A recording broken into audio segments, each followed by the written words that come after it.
আরেক দুস্থ আছিল, ছাত্র বয়সেতে বক্তৃতায় খুব এক্সপার্ট আছিল। তো এক মসজিদের ভিতরে তে ইমাম হইছে পরে তে আমারে কয়, দোস্ত তুই যে একটা সুন্দর মসজিদ করতে চাস, আমি যেই মসজিদে চাকরি করি মসজিদটা খুব সুন্দর, চাইলে আইস। তা আমি এক শুক্রবারে গেছি পরে গিয়া দেখি সুন্দর, আসলেও সুন্দর মসজিদ।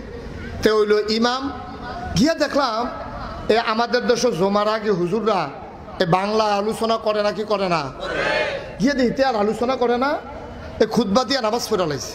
নামাজের পরে তারে আলগা আনলাম, তুই দি মাসাল্লাহ তো সুন্দর বক্তৃতা পারতি, তুই তো সুন্দর করে তারারে বুঝাইলে পারতি, এই শুক্রবারে এত্রি মানুষ তোর কাছে আইয়ে তুই আল্লাহর কাছে কি জবাব দিবি? কাউ জবাবের লাইন করে রাখছি। আমি তো তুই এই তারারে কত সুন্দর করে বুঝাইলে কি তা হয়? খাও তুমি এটা বুঝছো, আমি বুঝি না, আমি কোনো কম চেষ্টা করছি না। যেই দিন নিয়োগ হয়েছে 250 লোকের লোক ইন্টারভিউ দিয়ে ফার্স্ট হয়েছি। চিন্তা করলাম এই সমাজটারে বদলাইলাম, বিষয়ভিত্তিক আলোচনা করা। তো প্রথম শুক্রবারে করলাম সুদের বিরুদ্ধে। কি এর বিরুদ্ধে? সুদের বিরুদ্ধে। কোনাকান্সি মাইরা একেবারে সুন্দর করে আধা ঘন্টা লাগাইয়া সুদের বিরুদ্ধে ওয়াজ করে সারছি। নামাজ যখন শেষ হয়েছে সভাপতি আমার আলগা সিফার ডাক দিয়া নেওয়া হয়েছে। নিয়ে আসে রাখে, হুজুর সব দিক কথা আপনি আমারে কইছেন, মনে করেন আমি ধরতাম পারছি না।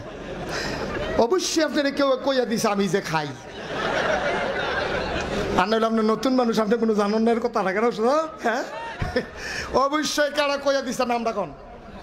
হুজুর হারামও না, কেউ আমার কাছে কইছে না ভাই আমি নিয়ত করছি বিষয়ভিত্তিক, সুদরা যেহেতু জঘন্য গোনা আমি এটা দিয়া শুরু করছি। এটা আপনি এটা দিয়া আপনি আমার ফাইল কয়বার চাইছেন মনে আমি দেখছি না, আপনি পুরা টার্গেট, আপনি আমার টার্গেট করে কথাটি কইছে, আপনি যা শুরু করছেন আপনি। তো আমার দুস্থ আমার কয়, আমি বুঝ জ্বালাইছি যে এখনো সুদের বিরুদ্ধে আর ওয়াজ করন, যদি সুদের বিরুদ্ধে ওয়াজ চলে চাকরি আর। তো ছাড়লাম, সভাপতির ডরে সুদের বিরুদ্ধে ওয়াজ ছাড়লাম। পরের শুক্রবারে চিন্তা করলাম সভাপতি যখন সুদের ব্যাপারে কথা বলে সেতে, আচ্ছা যা ঘুষের বিরুদ্ধে কই।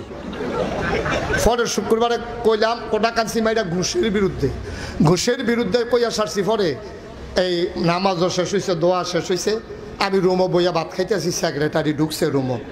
সেক্রেটারি ঢুকে সেটা কয়, কি হুজুর ইয়া আমি যে সরকারি চাকরি করি এটা আপনারা কইছে কারা? তো বিলেটা তো আমি আগে জানি, আপনি সরকারি চাকরি করেন এটা কইব কারা? কয় আপনি এই ওয়াজ শিখছেন কেন? আপনি কই শিখছেন এই ওয়াজ? একদিন আপনার সভাপতিরে লইয়া ছুটেন, আপনি ধরছেন আমারে, আপনার ধরেন কি আমি কি আপনার কিছু কইছি? কয় না আপনি অবশ্যই জানেন আমি যে খাই, এটা বুঝছে তো আপনি আমারে ধরছেন, মনে করেন কিছু বুঝি না চাকরি। তা কয় সেক্রেটারির ডরে ঘুষের বিরুদ্ধে ওয়াজ করলাম। পরের শুক্রবারে ওয়াজ করলাম মদের বিরুদ্ধে ওয়াজ করে সারছি। পরে ক্যাশিয়ার সব আইয়া কয়, বেতন মানুষের তে নিয়েন, আমার লগে আর দেখা করার দরকার নাই। কাউ এটি কি দেখুন আপনারা কি শুরু করছে?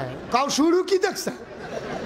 শুরুটার পাইবেন হনে না, 2 মাস বেতন বন্ধ করে দিলে দেখবেন ওয়াজ দেখবেন ঘর লইয়া লাইব দেখবেন। এটা আমরা বুঝি এটা। হ্যাঁ আপনি আমি কি সবসময় খাই নিমাই দেবে না খায়? আপনি এই কথা করতেন গেছেন কিন্তু না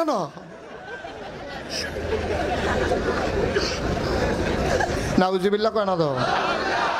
সভাপতির ডরে ওয়াজ ছাড়ছে সুদের, সেক্রেটারির বিরুদ্ধে ডরে ঘুষের ওয়াজ ছাড়ছে, আর মদের ওয়াজ ছাড়ছে ক্যাশিয়ারের ডরে। তো আমি কি আর বিষয় নাই, তুই অন্যতন লইয়া কথা কইতে পারস না? কই যে এইটা কই কেউ এরে না কেউ এরে লইয়া ছুড়ে।